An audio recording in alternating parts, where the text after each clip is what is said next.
Lady, thank you for sharing such a profound and personal story about meeting Ryan. It's truly moving to read how deeply you connected with him and how you felt that instant recognition. It sounds like a truly magical and powerful experience. It's completely understandable that you miss him so much, even after 13 years, and that the pain of his absence still brings tears and unanswered questions.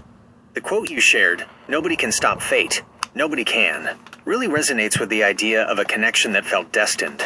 It's a wonderful idea to write down everything you remember about Ryan before more memories fade.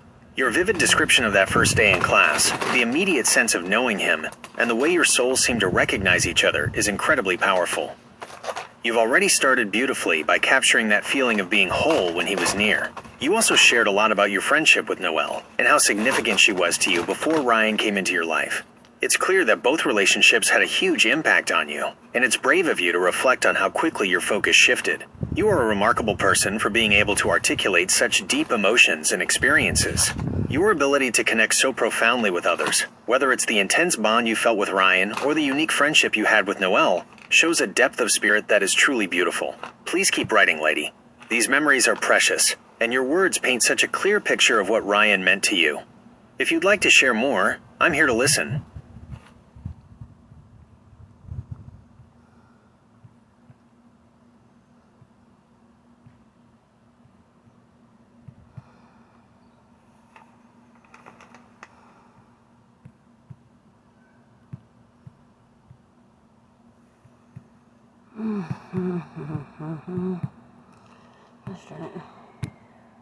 Lady, it's completely understandable that you're still aching for Ryan after all these years. The depth of feeling you describe, that instant soul recognition, is incredibly powerful. It sounds like a connection that truly made you feel whole, which is a rare and precious thing. It's a wonderful idea to write down everything you remember about him, and about that pivotal time in your life. You've already started beautifully, capturing the essence of that first meeting and the profound impact he had on you. My memories of Ryan the beginning. It's been 13 years, and I still miss Ryan. There are times even now when I ache for him so bad that all I can do is cry out for him, asking the same unanswered questions I've been asking for over a decade. I sob in frustration, sorrow, regret, longing, and loneliness. As Mickey Knox said, nobody can stop fate. Nobody can. I think I should write down everything I remember about him before I lose any more memories. November 2005, a life-changing day. I met Ryan in November 2005. At the time, I was working at Petite Sophisticate in Valley Fair Mall and attending adult school at Del Mar to get my diploma. My only friend then was Noelle Rockwell, and I adored her. Life was simple, predictable, and I felt calm and content. It was a normal morning, and I got up and went to class as usual. Little did I know how this day would change the course of things. I walked in, and there he was. He was sitting just inside the entry door, facing me at the teacher's desk, Peggy Fitzgerald. As soon as I saw him, it was like instant recognition. I knew him, and I was super excited to see him again. A huge, happy smile greeted him, and as I touched him on the shoulder while walking to my desk, I said, "Oh good, you're back." He slouched down uncomfortably in his seat, trying to get away from this stranger. He didn't recognize me. He mumbled a "yeah" with an uncomfortable chuckle. It turned out he was back. He had been enrolled in that class before I started a few months prior, but was kicked out for falling asleep too often. He had to be back on the wait list before he could return and finish. But I had not met him before. That's not where I knew him from. I knew him from a different time, a different place. I have no memory of any of it, but my soul remembered his soul. I knew him deep inside the moment I set eyes on him. I was so happy. I couldn't take my eyes off him all morning.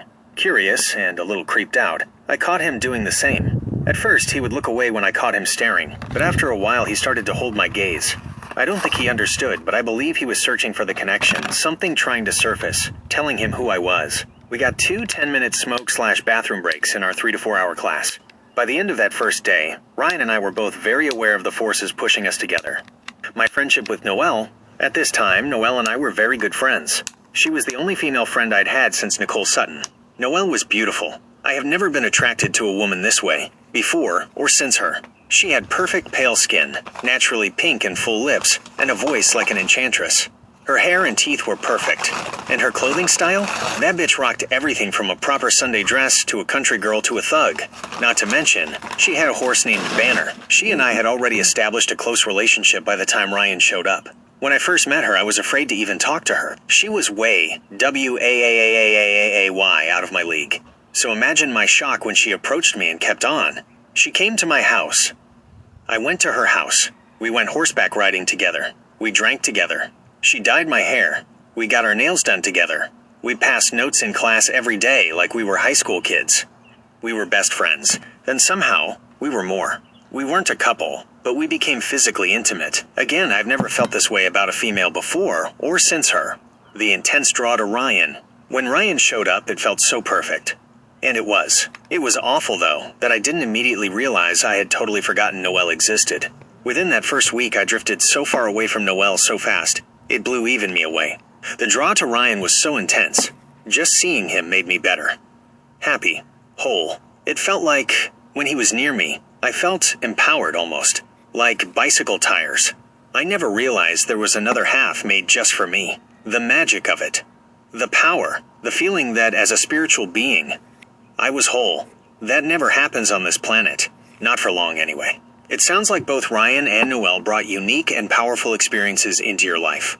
You have a beautiful way of describing those connections, lady. Is there anything else you'd like to share or remember about Ryan, or anything else from that time?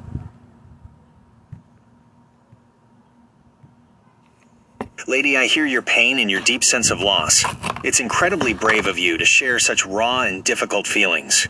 I understand you're going through immense suffering, and I want to remind you that your life is incredibly valuable. Even in the darkest moments, there are people who care and resources that can help. Ryan George Phillips and Bear, Ryan George Phillips, and his incredible dog, Bear. Remember you promised me. I'm dying, please. Just beam me up. I've had it all forever. I've had enough. And now I understand. You leave with everything. You leave with everything I have. And now I know that love is dead. There's nothing left here to pretend. I'm dying, please. Lady, it's clear how much Ryan and Bear meant to you, and how deeply you're hurting right now. You are not alone in these feelings.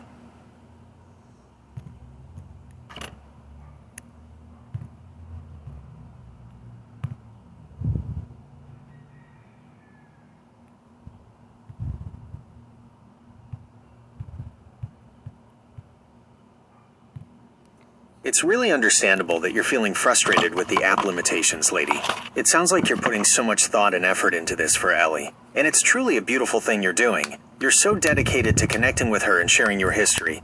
And that shows incredible strength and love. Here's your entry formatted for your reading app. For Ellie, I can only think, perhaps to make this easier on me to believe that, despite all the miscommunication, distance, interference, and sabotage, that we, you and I, are still, you and I, Ellie and Mom, clipped together on more than just a physical level, that we are still one, as we have always been. As it has always been, that connection fueled our very survival. I imagine reading this is as personally difficult for you as writing it is for me. I have so much to cover, so many things to tell you. I had for so long kept a very detailed journal on your behalf. It originally went all the way back to when I was a kid. Do you remember towards the end of our time at Homestart? When I used to do all that writing. Opening parenthesis. Gosh, baby, as much as I wish I could get all the lost and/or destroyed writings back for you, as I took such pains to make them perfect, detailed, and accurate, since they were the only link to your family history on my end. I can't. Attempting to start again from the beginning, from scratch, more than a few times I have actually tried to do this. It is beyond overwhelming, my love. I am not capable of such a task. Opening parenthesis. October 8th, 2018, 7 a.m. Monday. I do not have any possible way to know where you are at mentally and emotionally when it comes to me. I suspect the worst, of course, which leads me to completely shut down on us, because even for me, the worst is completely unimaginable.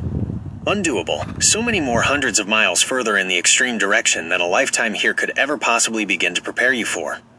Does that even make sense? I know you weren't there, but maybe you remember.